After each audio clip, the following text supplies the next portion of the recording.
Parashat Vaera, les plaies d'Égypte, les makotes. Quel est le but des plaies d'Égypte?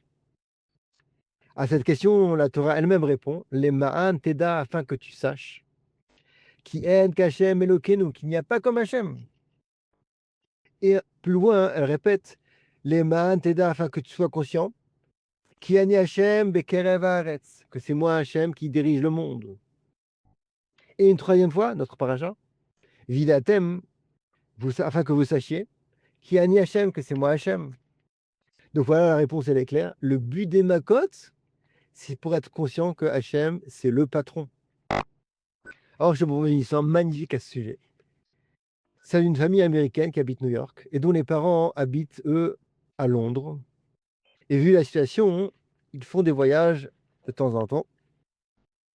Et voilà que cette famille, constituée de 5 personnes, lors d'un de ces voyages, prend du retard, arrive en catastrophe à l'aéroport.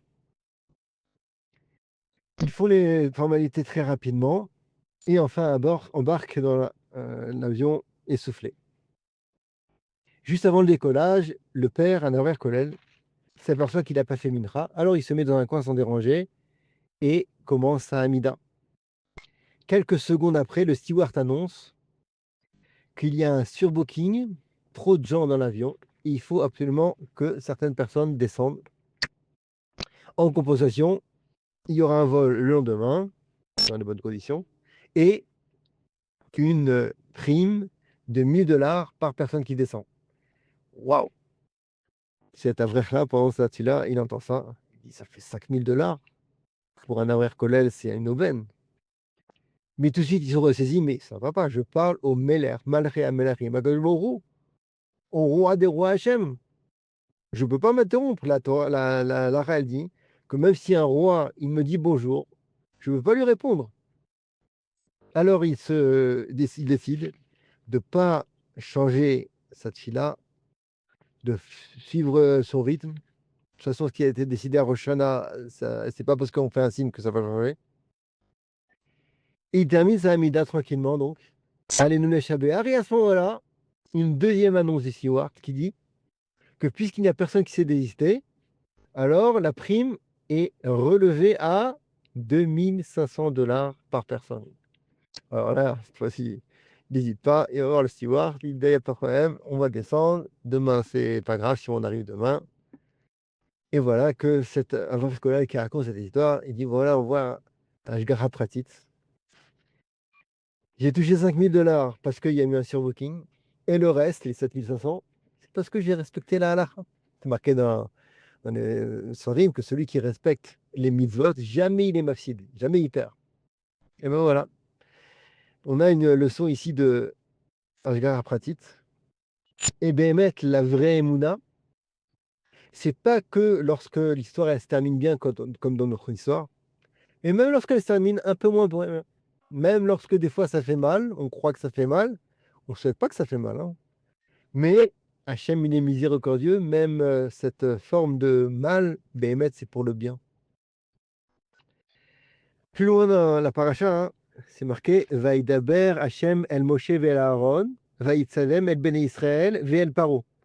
Hachem dit à Moshe et à Aaron de se comporter d'une manière particulière avec Paro.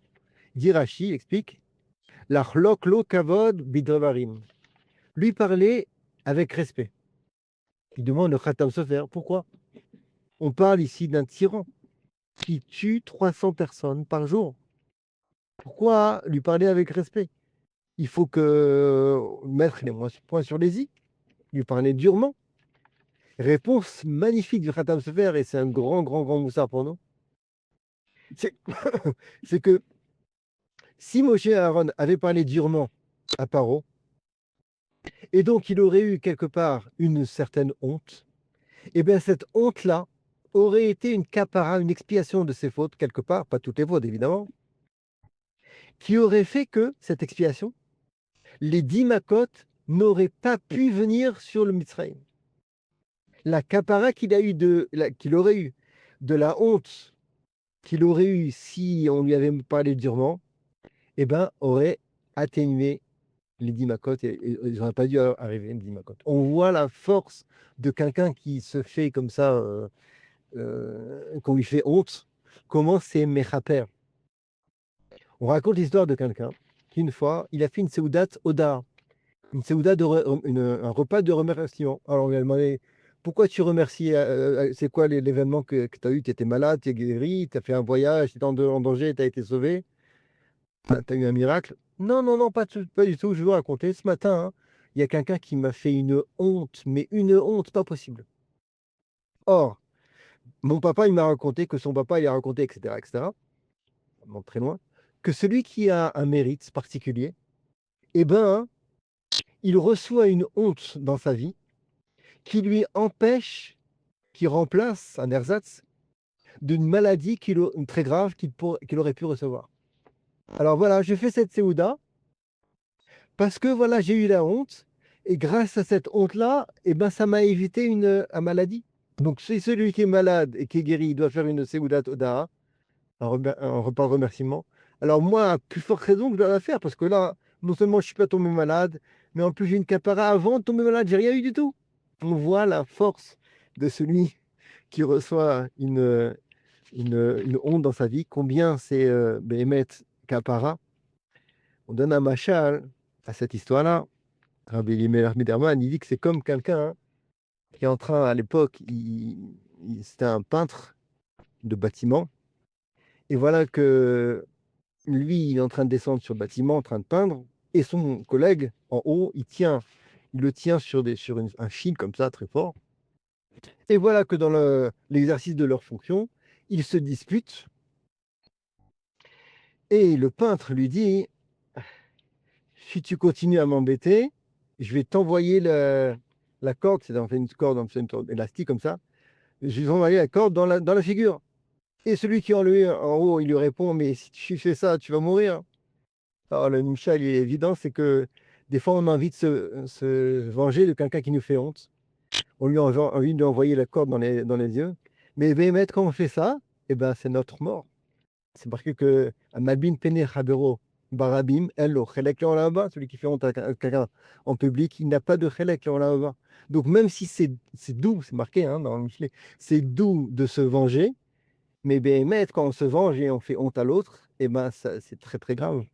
Et au contraire, quand on est mavli, comme on dit, quand on ravale sa salive et on ne réagit pas, c'est une kapara atsuma, comme on voit avec Paro.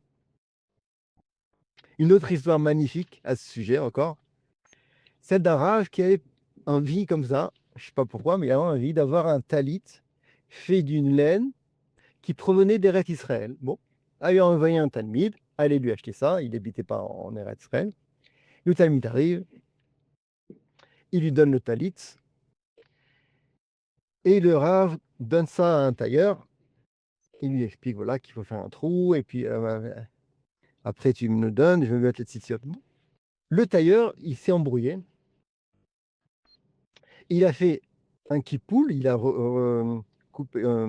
plié le talit en deux pour faire un trou au milieu, mais il s'est trompé, il a replié une deuxième fois, ce qui fait que lorsqu'il a fait un trou au milieu, et ben à la fin, le talit, il avait deux gros trous. Aïe, aïe, aïe.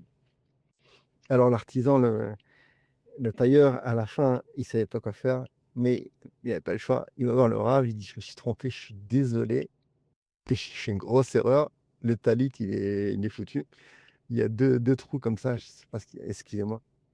Alors le rave, avec un grand sourire, il a dit, il n'y a aucun problème, tu sais. Il y a un premier trou parce que il faut un trou dans le talit.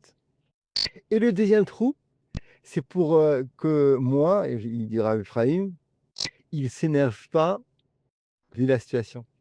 On voit combien, encore une fois, la capara qu'on peut avoir quand on ne réagit pas, et comment c'est un srout atsum. C'est marqué que M. Amedaberim El Paro, Aaron et Moshe, c'était eux qui parlaient à Paro, Melech Mitzraïm.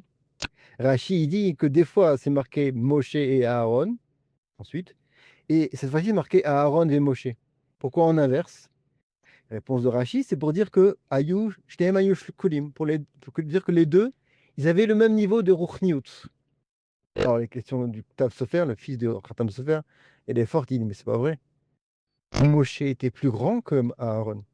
Preuve en est, c'est Hachem lui-même, il dit, Velo Kam, la Torah, elle dit, Velo Kam Od que Moshe Navi que Moshe. Il n'y avait pas de plus grand prophète que Moshe, donc ça veut dire qu'il était plus grand qu'Aaron. Dans Ben la Torah, c'est marqué, Loken Moshe Avdi, lorsqu'il a fait de la Shonara Miriam sur Moshe, c'est marqué qu'il n'y a pas comme Moshe, mon Eved. Donc pourquoi ici Rachid dit qu'ils étaient Shkulim à Aaron et Moshe? Réponse du Tav Sofer magnifique. C'est que on parle M Amedaberim et Paro, de Moshe et Aaron qui se présentent devant Paro. Et à ce moment-là, qui c'est qui parle? Le petit frère, Moshe. Aaron se tait.